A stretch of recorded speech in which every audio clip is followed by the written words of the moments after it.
안녕하세요. 오늘은 중학교 1학년 입체도형의 두 번째 시간 기둥, 뿔대에 대한 얘기를 해보도록 하겠습니다.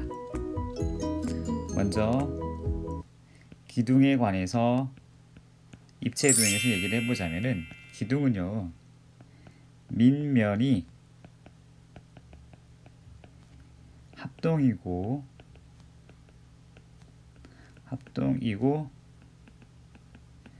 평행이고요. 옆면은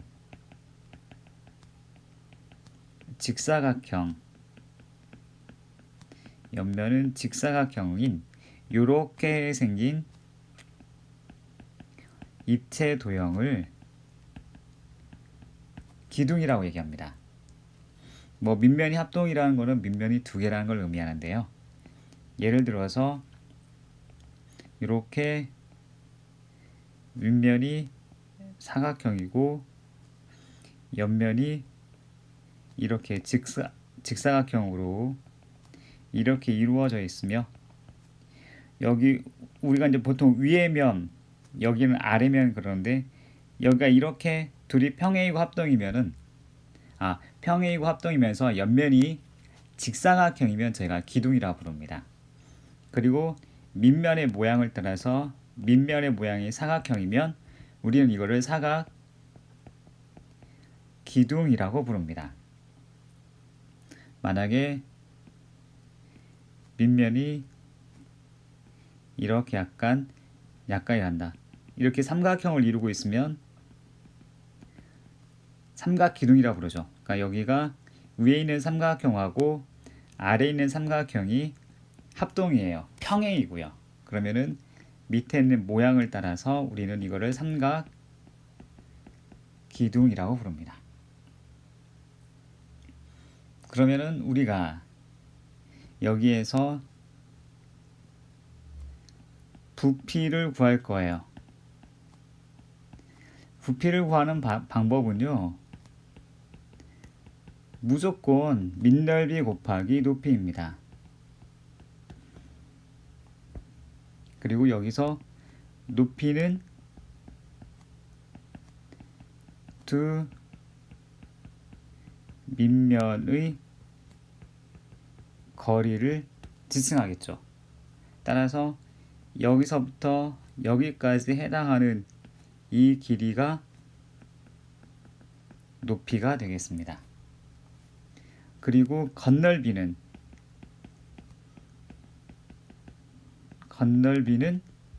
그냥 모든 면의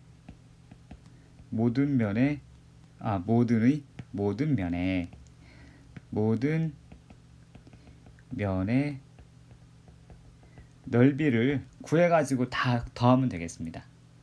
요게 기둥에 관련된 전체적인 내용입니다. 그 다음에 뿔 갈게요. 두 번째는 뿔의 모양입니다. 뿔은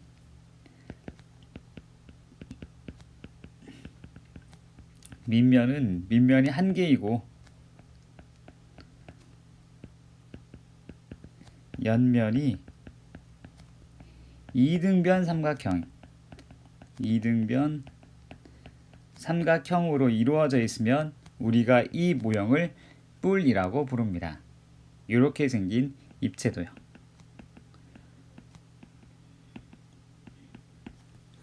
자, 그래서 예를 들어 설명을 할게요. 먼저 밑면을 먼저 그려야 되는데 제가 그냥 이렇게 해서 이렇게 먼저 그려보도록 하겠습니다. 이렇게 있고 뒤에가 이렇게 해가지고 이렇게 해서 이렇게. 그럼 이제 밑면이 이렇게 한 개가 있고요. 나머지 옆면이 다 이등변 삼각형을 이루고 있거든요. 그리고 이렇게 밑면의 모양이 사각형이면 우리는 이거를 사각뿔이라고 지칭을 합니다. 만약에 밑면이 오각형이면 그릴 수 있을까? 하나, 둘, 셋. 조금 살짝. 예. 이렇게 해서 밑면의 모양이 오각형이면 우리는 이거를 오각뿔이라고 부릅니다. 마찬가지 뿔의 부피도 구하는 방법은 이렇습니다. 밑넓이 곱하기 높이인데요. 기둥하고는 좁아지기 때문에 여기다 곱하기 3분의 1을 꼭 해주셔야 됩니다. 나중에 고등학교 가면은 왜 3분의 1인지 계산 과정으로 나오지만 아직은 저희가 중학교 1학년이기 때문에 어려운 계산보다는 물을 부어 넣으면 똑같은 밑넓이에서 기둥에 물 부을 때가 3분의 1 정도밖에 차지 않거든요. 뿔이 더 좁아요. 그래서 곱하기 3분의 1을 합니다.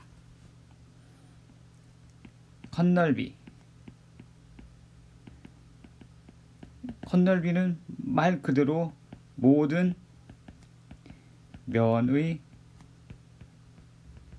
넓이를 구하시면 되는 겁니다. 삼각형 넓이 구할 줄 알고 사각형 넓이 구할 줄 알고 오각형 같은 경우는 잘라서 구하시면 됩니다. 네, 여기 이제 뿔에 관련된 내용이고요. 그 다음에 마지막으로 뿔대.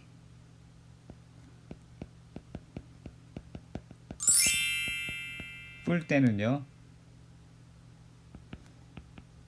밑면이 두 개인데 평행하기만 해요. 합동은 아니에요. 그리고 이제 여기서 하나 빼먹었네요. 아이쿠야. 여기 높이가 있잖아요. 여기 높이. 여기 높이는 꼭지점에서 밑면의 수직인 길이, 이게 높이가 됩니다. 따라서 여기 꼭지점, 맨 위에 꼭점에서 밑면에 수직으로 내려오는 이 선, 잘 안 보이니까 빨간 선으로 할게요. 이렇게 내려오는 이 수직인 선이 여기가 높이가 됩니다. 여기도 오각뿔도 맨 위에 꼭점에서 바닥에 수직으로 내려오는 이 빨간 선 길이가 높이가 돼요. 빨간 선 길이가 높이. 그리고 이제 뿔대는 밑면이 두 개인데 평행하기만 하면 되고요. 이 친구는 옆면이 등변 사다리꼴 모양인 입체 도형이면 됩니다. 때로는 여기 보이는 뿔대 보이죠? 뿔대. 뿔대란다. 뿔의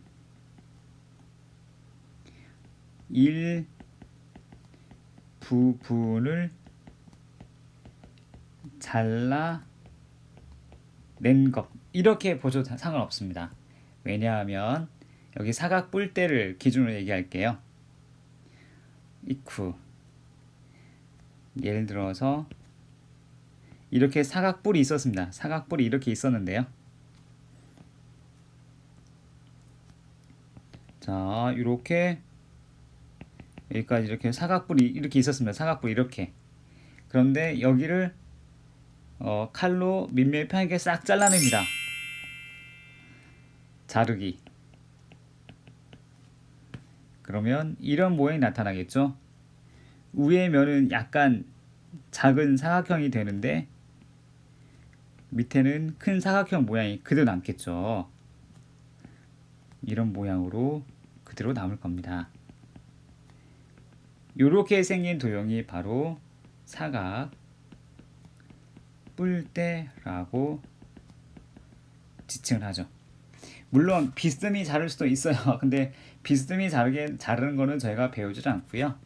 밑면하고 평행하게 잘랐을 때 생기는 이렇게 생기는 밑면 위에 작은 거 아래 큰 거 하나, 이렇게 두 개가 생기는 이렇게 생기는 도형을 우리가 사각 뿔대라고 부릅니다. 뿔대의 부피는 큰 뿔 부피에서 잘라진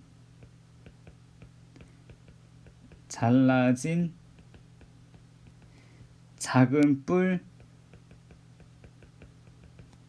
부피를 빼시면 됩니다. 네, 이건 좀 까다롭겠죠? 그래서 뿔 대 부피는 잘 물어보진 않고요. 나중에 2학년 때 몇 대 몇 그 도형에 닮은 비를 배우시면 좀 더 쉽게 구할 수는 있지만 일단은 우리가 그 닮음이란 걸 배우지 않았기 때문에 구하는 방법은 이렇습니다. 큰 뿔에서 작은 뿔을 빼시면 됩니다. 건널비는 네, 마찬가지 모든 면의 넓이를 구해서 합하시면 됩니다. 요게 뿔대에 관련된 내용입니다. 그냥 이름만 기둥, 뿔, 뿔대 이렇게 나누어 놓아서 그렇지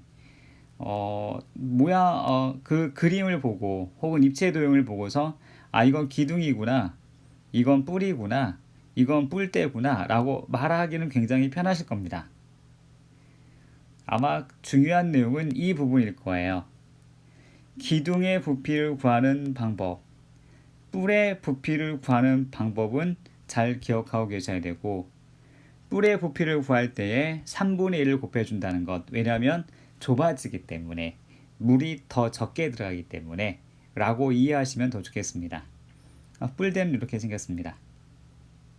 그래서 오늘 이 시간에는 중학교 1학년 입체 도형 중에서 기둥, 뿔, 뿔대 그리고 그 모양들과 부피와 건널비를 이렇게 구해요 라는 말을 해드렸습니다. 뿔대 부피는 조금 물어보는 것이 여러 개를 구해야 되기 때문에 잘 물어보진 않으니까요. 나중에 중학교 2학년 때 가서 잘 구하시면 되겠고 지금은 기둥의 부피와 뿔의 부피를 구하는 방법을 잘 이해하시면 되겠습니다. 네, 오늘은 여기까지 하도록 하겠습니다. 시청해주셔서 감사합니다.